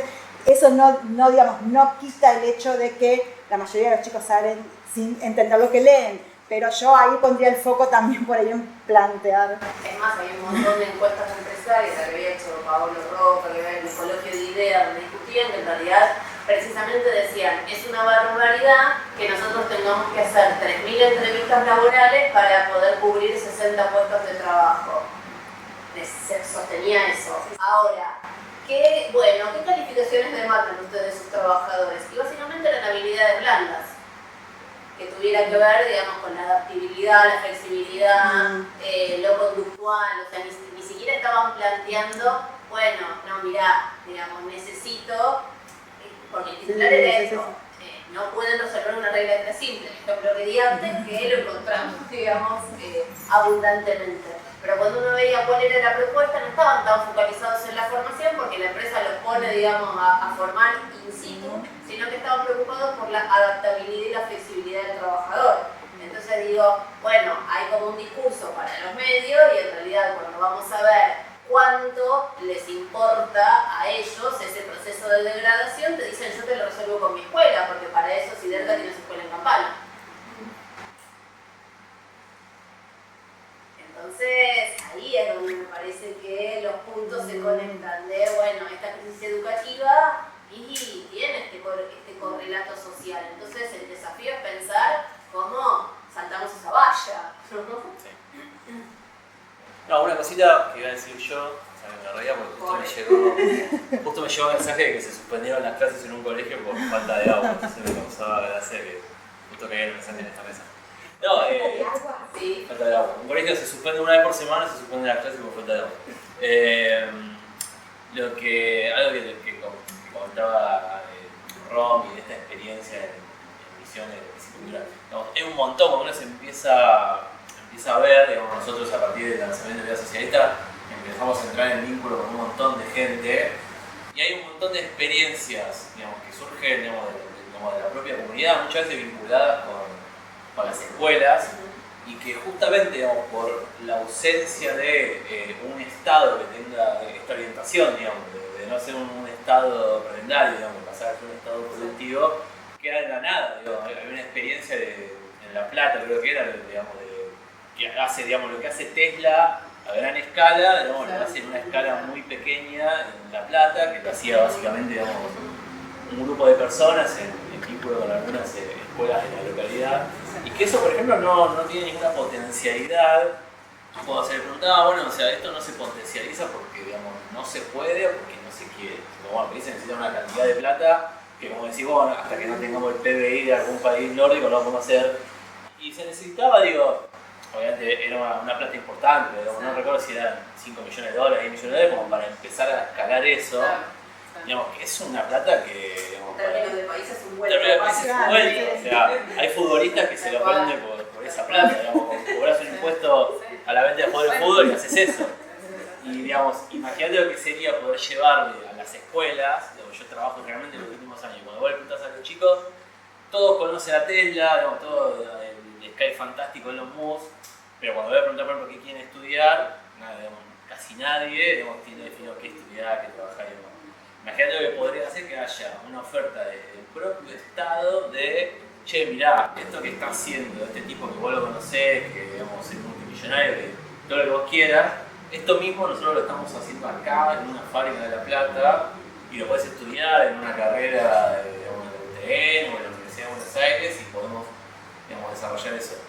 Y ahí es donde me parece que aparece este problema, digamos, de la idea de un Estado que no tiene, digamos, que no es capaz de marcar un horizonte. Si obviamente después las cosas se desarrollan en paralelo, pero yo me parece que lo más grave es eso, es decir, es un Estado que por hoy, digamos, no está marcando un horizonte y que podría empezar a marcarlo, digamos, desarrollando experiencias como esta, de la piscicultura que comentaba Romina en Misiones. Hay un montón de experiencias, está lleno, digamos, de experiencias de ese estilo, muy pequeñas que con algo de inversión eso rápidamente pueden empezar a generar recursos y vos podés empezar a ir empalmando, digamos, las escuelas con esos entramados productivos que empezás a tener y que no se hace, digamos, por una cuestión, digamos, de puro desinterés de dar una potencialidad a esa cosa, porque a veces no es tanto el dinero sino la gestión, gestionar cómo eso se puede potenciar.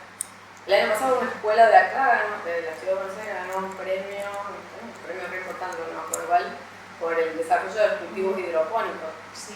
Sí.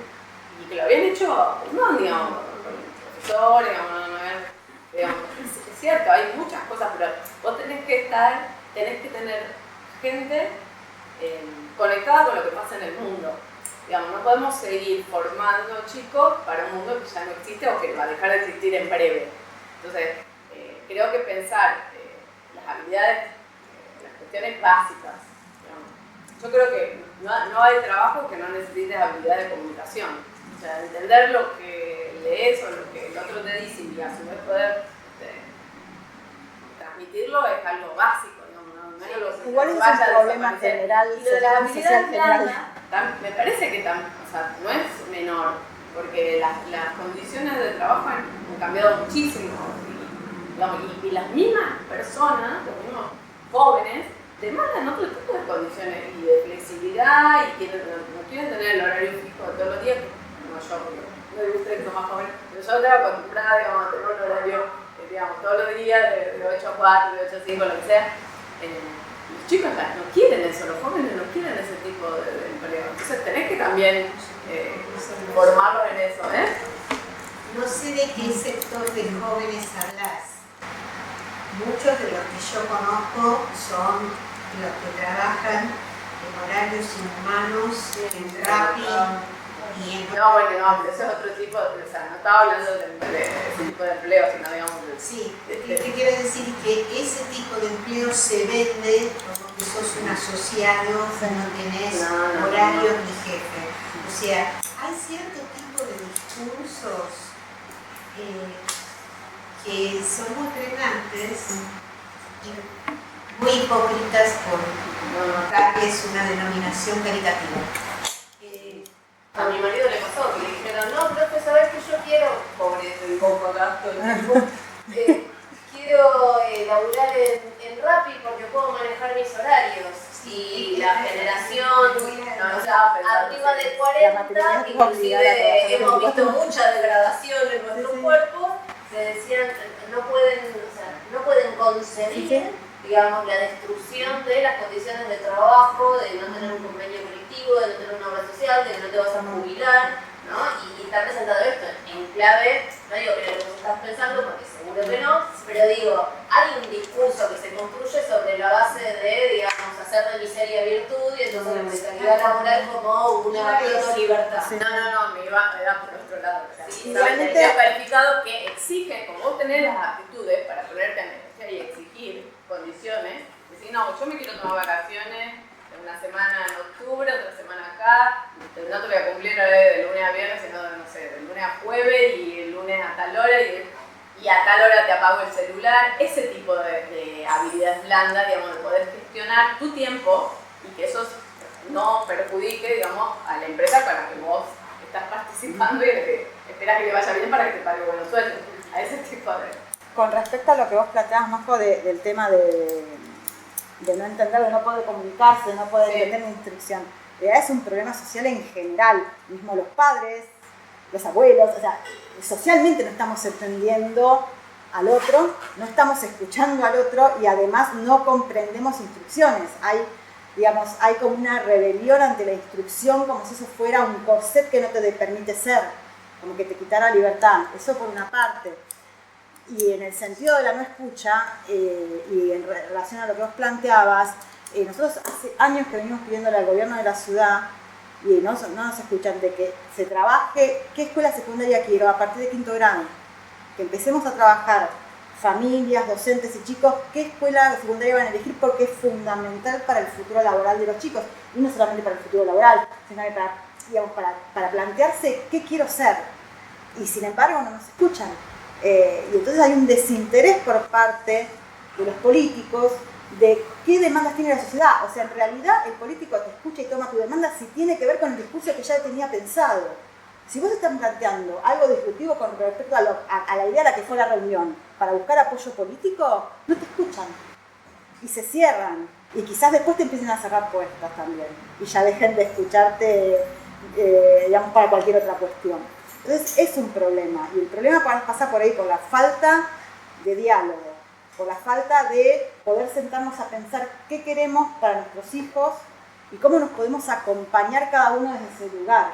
Y en este sentido, digamos, lo que yo, digamos, planteo con respecto a la relación de las familias en la escuela, no es estrictamente para la escuela de gestión estatal, lo hablo desde mi experiencia como cooperadora, digamos, de qué es lo que se vive y cómo vas construyendo relaciones.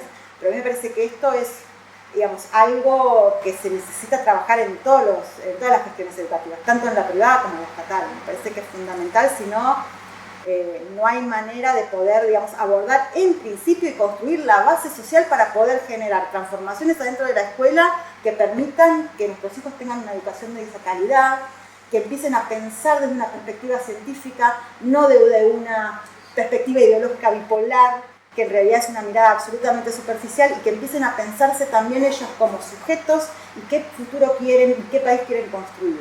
En este sentido me parece que eso es algo importante que tenemos que abordar. Bueno, ¿alguna otra pregunta? Si no, vamos a... tarde, así que no me Agradecemos a María José, a Débora y a Nicolás, y bueno, los invitamos a que sigamos en las mesas. Ahora podemos ir al auditorio a ver la mesa de apertura.